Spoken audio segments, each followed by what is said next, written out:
If you're like me, I spent all my first pregnancy wanting to learn all I could about how I was going to labor and bring my baby through my body to give birth. No one talked to me, nor did I even ask much about what my body would be like after birth, or how my relationship and sex life would be changed and ways that I could prepare to enhance my relationship and my sexuality. Well, my guest today is here to discuss how to bounce back from childbirth at your own pace and when to start having sex again. Hi, I'm Deborah Pascali-Bonaro, founder and director of Orgasmic Birth and host of the Orgasmic Birth podcast. And I am so honored to welcome Susan Bratton. She is an intimacy expert to millions. She's a champion and an advocate for all those who desire intimacy and passion for their whole life long. Susan is co-founder and CEO of two corporations, Personal Life Media, Inc., and a publisher, a heart-connected lovemaking techniques and bedroom communication skills, and The 20 LLC, a manufacturer of organic and botanical supplements that enhance sexual vitality. She's also a best-selling author and publisher of 34 books and programs, including Sexual Soulmates, Relationship Magic, Revive Her Drive, Ravish Him, Steamy Sex Ed. Just reading these topics, right, are incredible. She's also been featured in the New York Times and on CNBC and the Today Show, as well as frequent appearances on ABC, CBS, the CW, Fox, and NBC. So welcome, Susan. Like, I've known about you for so long, and I am truly honored to have you join us today. I'm truly honored, Deborah. I mean, orgasmic birth. Oh, hell yes. Let's go. Thank you for being the expert in one of the most important things that I think could happen to any woman and their partner in your entire life, and to make it celebratory. So I literally have goosebumps being here with you. I'm so excited to talk to you. Oh, thank you so much. And I always love to ask, how did this begin for you? And maybe you can share just a little bit about your birth story and then where that's taken you. Sure. I think that one of the things that I came to talk to you about today that I'm so excited to talk to you about is being the ecstatic birth doula for one of my dear friends just in the last, well, let's see, we're recording in April now, and Zoe was born in very early January. So she's only about 90 days old. And I spent pretty much most of last year with my girlfriend, who's not my lover, by the way. She was a friend of mine, a business friend of mine. She's a sensual and erotic coach, a pleasure coach, and helping her be her ecstatic birth partner. And it was so cathartic for me, Deborah, so cathartic for me, because I was so disconnected from my body 26 years ago when I had my daughter. And that led me to what I do today. But also, my birth with my mother was very difficult. I had, some trauma, I was a breech. My daughter was a breech. We had some traumas. My mother had a lot to get over after the birth, and had an episiotomy scar that really gave her difficulty her whole life with fistulas and things like that. And so I've always been scared of birth. I was scared of birth. Even after having my own baby, even after being an intimacy expert, a sex expert, birth was scary to me until my girlfriend, Jenna LaFlamme, helped me see what was possible through her work with the Free Birth Society, through wanting to have an ecstatic home birth, and just really opening my eyes to all that. Not only opening my eyes, but literally limbically connecting us together in her orgasmic pleasure that I was delivering, but I was feeling in my body as I gave it to her. And there's one tie that binds the recovery of my being disconnected to my body, and the other side of that coin, being able to connect to her body through a practice that I've been doing for a couple of decades called the expanded orgasm practice. And I had never given a woman these manual pleasuring experiences that I gave Jenna. And I want to tell you all about them because it was Please such do. an amazing growth experience for both of us. Oh my God. So beautiful, so heartwarming, so sensual, and not at all weird. Like we just navigated like champs together through this whole thing. But when I had my baby and I was so disconnected from my own body that I'd never even really looked at my vulva, and I had a cesarean section, and I was relieved because I wouldn't have to have a vaginal birth, and I was scared about that. And now I think to myself, everything I was told was bullshit. And I was really sold a bill of goods by the traditional doctoring community. And it would have been so much better had I been in touch with and connected to my body, understood the processes better, not had to not think that, oh, I just want to go in and, you know, have her cut out of me. Oh God, if I could have a do-over, I'd have a do-over, you know. But I have to say that even though we go through these bad experiences, I couldn't love my daughter more. I couldn't be a happier mother. I just have had such an exquisite experience being the daughter to my mother and the mother to my daughter. And I just love that part of my life so much. The generational mothering is an incredible experience. I just love it so much.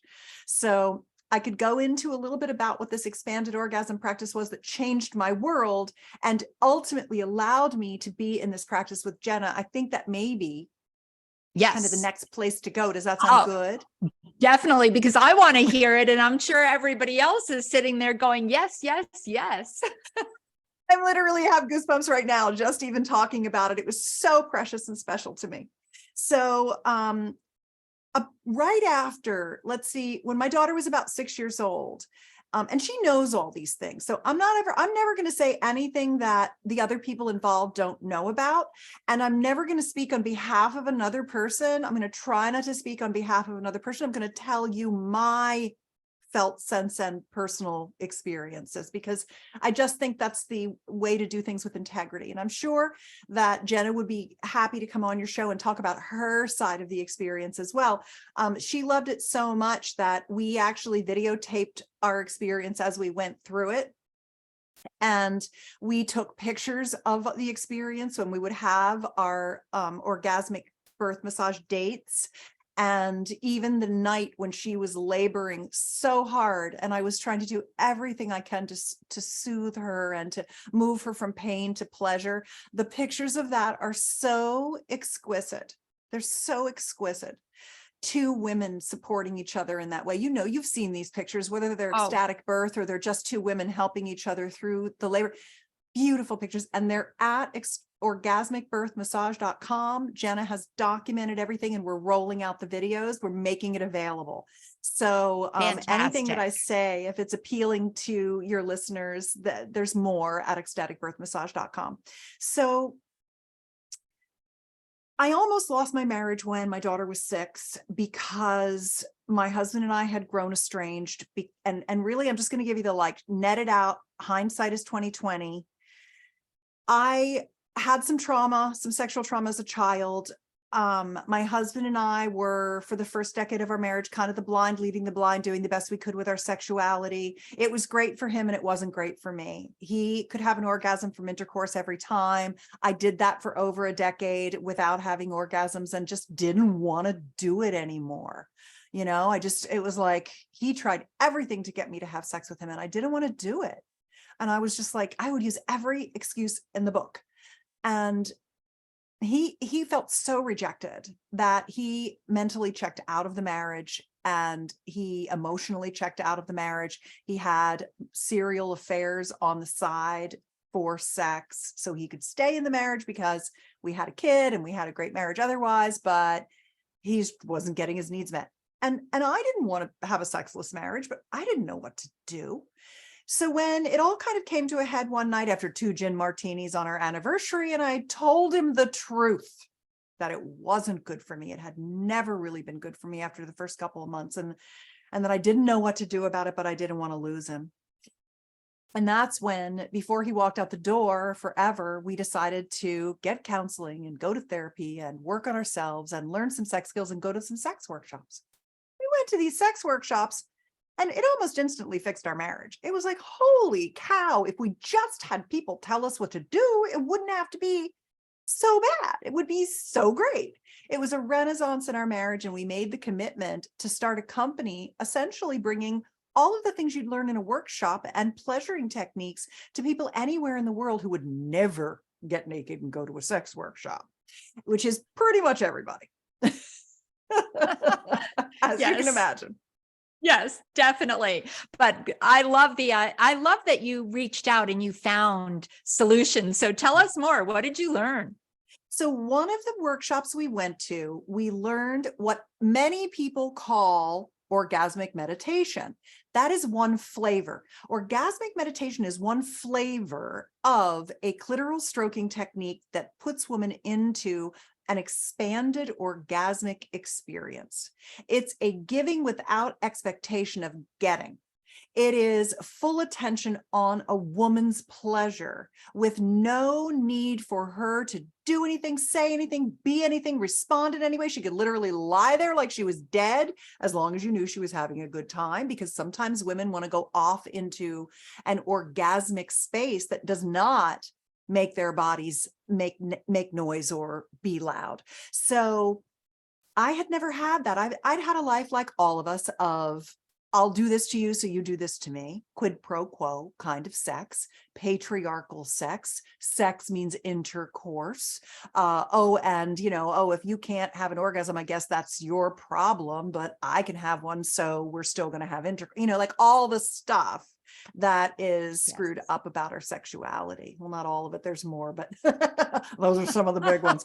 And orgasmic meditation was taught by, now there's a documentary out about how it was a sex cult, and we understood it was a sex cult when we learned the technique. We also understood she was just one, the woman who started it was just one of the disciples of this entity, this community of people who had created this practice, and it had been called many things: the Venus butterfly technique, extended massive orgasm, expanded orgasm, deliberate orgasm. There have been many people who've taught this basic clitoral stroking technique.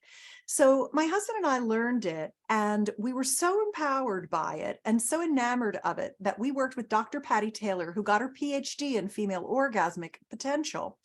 And she taught us a different approach to it that wasn't so transactional and was more oriented toward couples. It was based in Kashmiri Shaivism, which is the oldest lineage of Tantra. And we created this program called Expand Her Orgasm Tonight to teach the stroking technique and all the skills around it, being able to feel and touch for rapture, and how to get into a limbic trance state together, and really how to get a woman to go from maybe not even having orgasms to having one, to having multiples, to having extended orgasms, to ultimately having these expanded orgasms, which are what I like to call quantum orgasms. They're both longer, bigger, more intense, and more dimensional. And everybody has the ability to learn how to do them. Everybody, whether you're XX or XY chromosome, whether you're a penis owner or a vulva owner, we have the ability to have over 20 kinds of orgasms. And the 20th one is wild card. There's ways I still don't know, and I've been doing this for decades, studying orgasmic expansion and potential, human orgasmic potential. I mean, I was so lucky to have a mentor whose PhD was on orgasmic potential and expanded orgasm. I mean, how lucky does a woman get that this is my mentor? So that's amazing, right? But you manifested that. So that was we were a crew, and yes. So my husband and I have had this practice for 20 years where I lay down and he delivers this expanded orgasm practice to me. And I also taught my boyfriend how to do it, and he does it. It's an easily learnable thing once you understand the fundamentals. So I've been on the receiving end of this for decades. And when my girlfriend Jenna said, I'd like to have an ecstatic home birth, would you be interested in being my ecstatic birth partner? I said, what does that mean? And she said, I don't know. We're going to figure it out together. And I said, I want to be your ecstatic birth partner. And so I basically took all of the knowledge, all of the wisdom that my body had, and all of the experience that I've had, and I just gave it to her. I just started doing her. And we call it a doing practice, DOING, deliberate orgasm. It's a due date. It's a doing practice. This whole thing has its own terminology, like any kind of a construct, such as hatha yoga versus, Bikram versus whatever, vinyasa flow.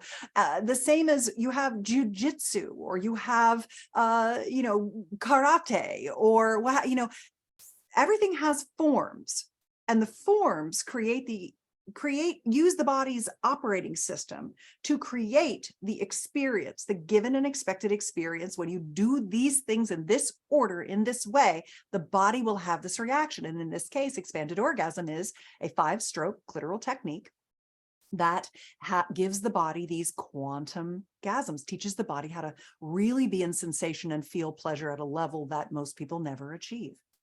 And so I said, okay, well, what I would like to do is I'd like to have expanded orgasm dates with you. I'd like to stroke your vulva. I'd like to stroke your clitoris. I'd like to awaken your yoni. And she said, that sounds like a great place to start. And that's where we started. And at first her husband was like, okay, that's a little bit strange, but if that's what you want to do, honey, go ahead, And so I started really just with butterflying her legs open, putting her on pillows, making her totally comfortable, telling her how beautiful she was, telling her how beautiful her yoni was, putting my hands on her body, doing the belly butter for stretch mark prevention, honoring her, telling her what I saw when I looked at her genitals, and then touching her and slowly awakening her yoni over a series of months of dates that we had together. And I got to help her connect her mind to her yoni.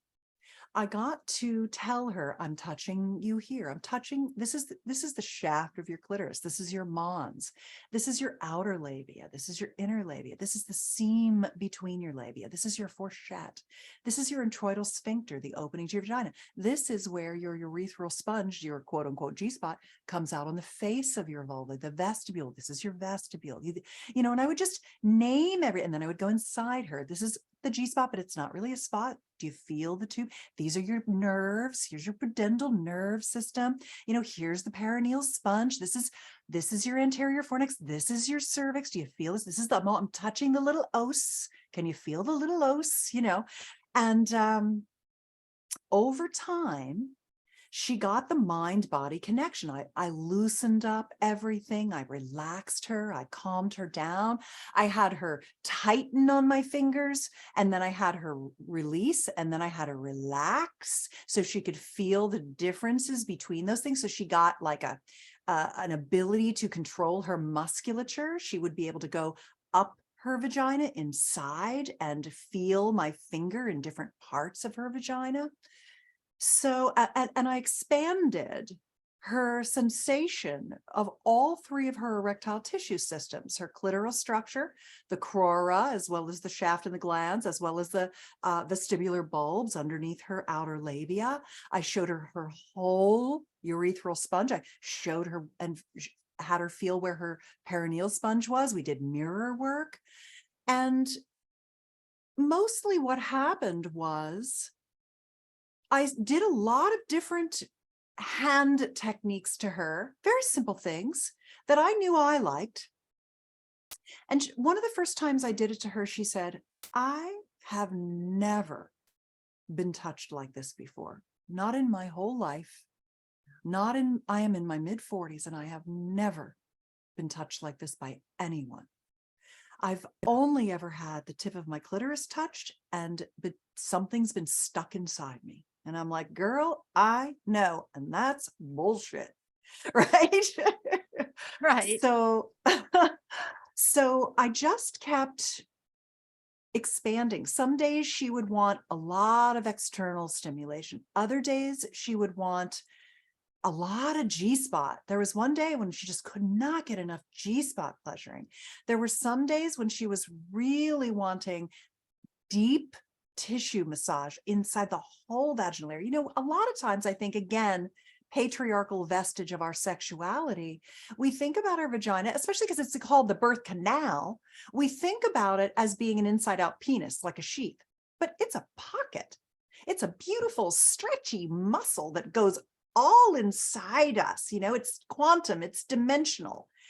And when I stopped doing things to her that were just in and out, and I started awakening every single thing inside her and outside her, she just relaxed into a level of pleasurable orgasm that I don't think she'd ever experienced before. It's not something that you can get with a toy, a tongue, or a penis. You have to use a hand. Our hands are the most articulate tool we have. And they have the ability to have touch depth. You know, I can touch the surface of the skin. I can touch the tissue below the skin. I can send my orgasmic energy between my fingers through her body. And when you start thinking about that level of dimensionality and you bring it to a pleasure mind, you bring it to, I'm not pushing her toward orgasm. I'm not giving her an orgasm. I'm notifying the orgasms they may present themselves and erupt like a spring out of her body, because they're all in there. They just need to be allowed to come out. So I was just doing a lot of that allowing of her pleasure.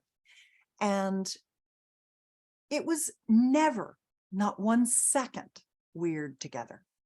Here I am, a 61-year-old woman with a 45-year-old woman who's married and pregnant, giving her orgasms. And it just felt like the most right thing I'd ever done in the world. It just felt like what we should all be doing for each other. It felt like a panacea. It felt cathartic. It felt connected.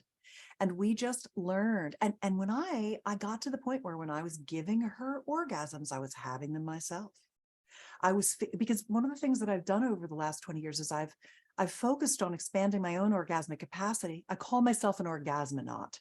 I like to go to the far reaches of orgasmic potential and come back and deliver the map to the territory so that people can just follow the steps to get there. Here's how I did it. Try these things. These were the things that helped me cross that gasm chasm to close that orgasm gap.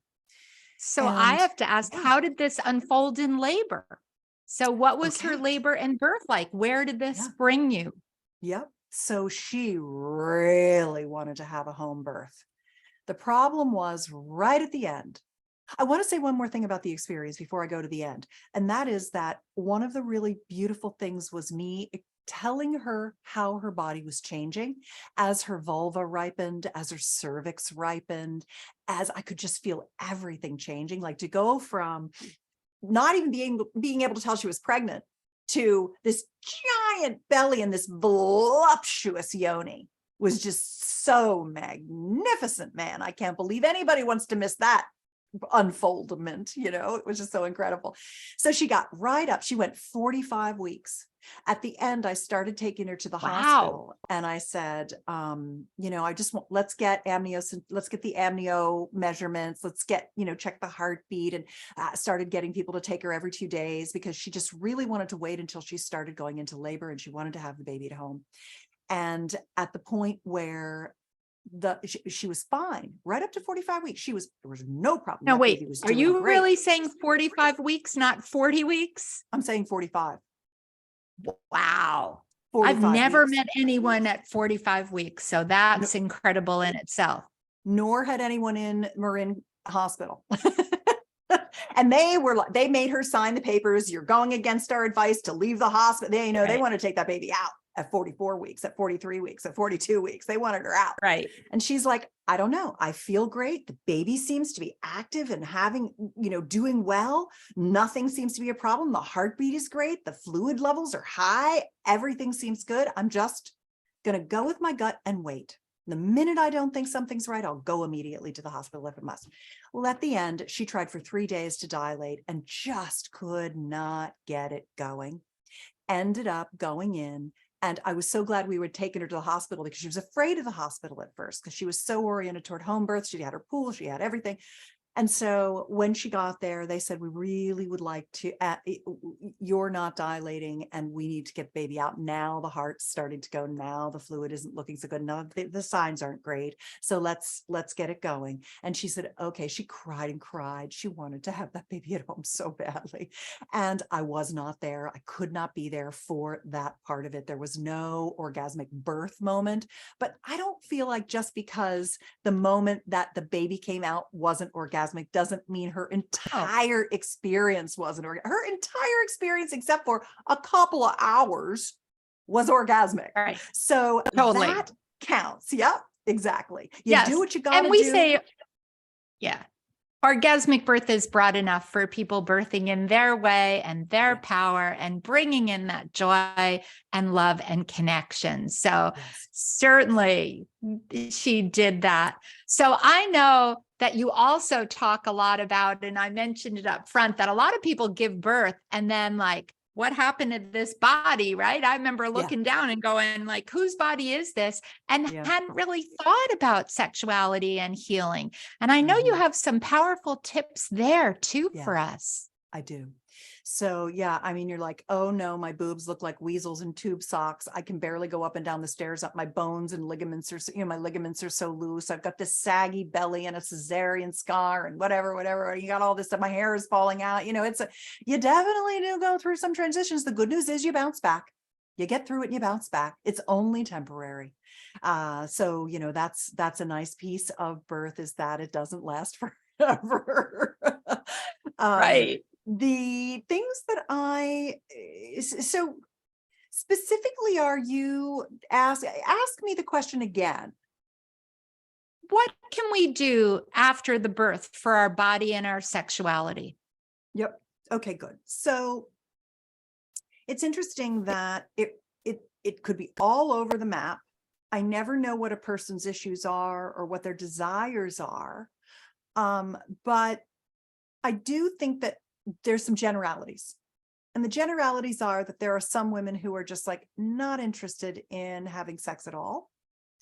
And there are some women who are like, I got to wait 5 weeks to have sex. Who decided that? I'm ready to go, And I always say that everything is someone else's opinion and you have to decide for yourself what is right for you. But one of the things that I often teach men, because a lot of times what I'm doing is I'm not talking to moms necessarily. I'm just talking to like women, men, couples, people, gender spectrum people, etc., about how to have really pleasurable, heart-connected, passionate lovemaking. That's my area of expertise. And where the dads get kind of tripped up is they're always horny if they're healthy. They want to go every day to bed with you. They're, that's their thing.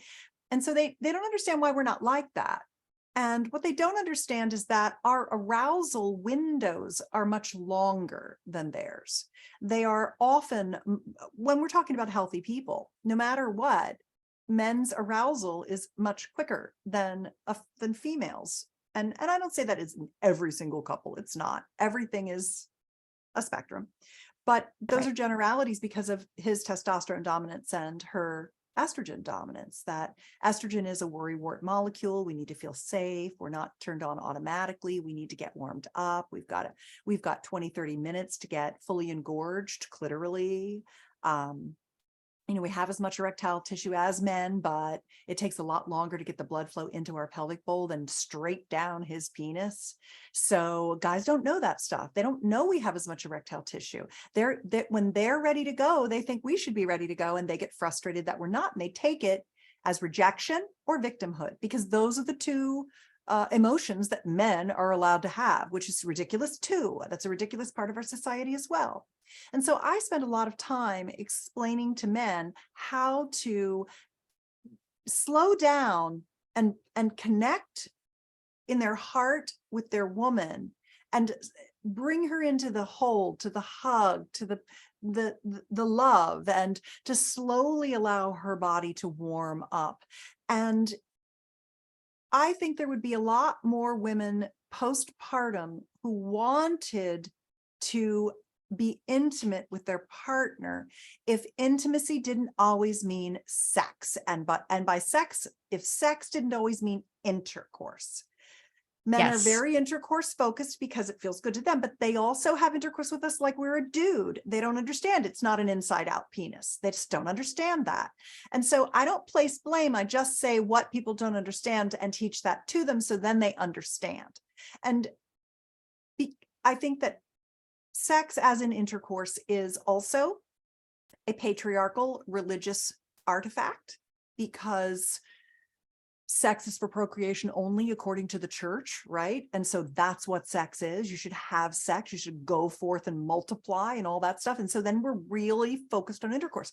If sex meant I will hold you, stroke your hair, tell you how beautiful you are, give you a full body massage, and give you a yoni massage, and you don't need to do anything if you don't feel like it, and you can have unlimited of that, as much as you want, whenever you want, any or all of it, and there's never an obligation to go further, he'd net way more intercourse, and she'd That's enjoy for her sure. intercourse more.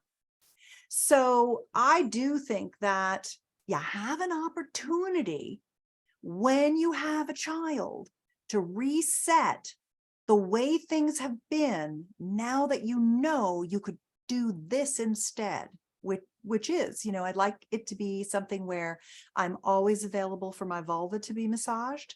And I want you to make me a lot of offers to do that. I want you to set up the bedroom and the nest. I want you to take care of how we manage having children in the house around that. And I want you to clear the path for me to lay down, drop in, and connect my pleasure and my heart to you, so that we can have good intercourse. And I want to learn more intercourse skills. Now that we have children, we have to really double down on focusing on our sex life, because they're going to drive us crazy and be knocking at the door. So I want us Yes. to learn more intercourse techniques. I want to, it's not just the old in and out. That can feel good when we're really warmed up, but there are a lot of other things we can do to learn how to make love to each other.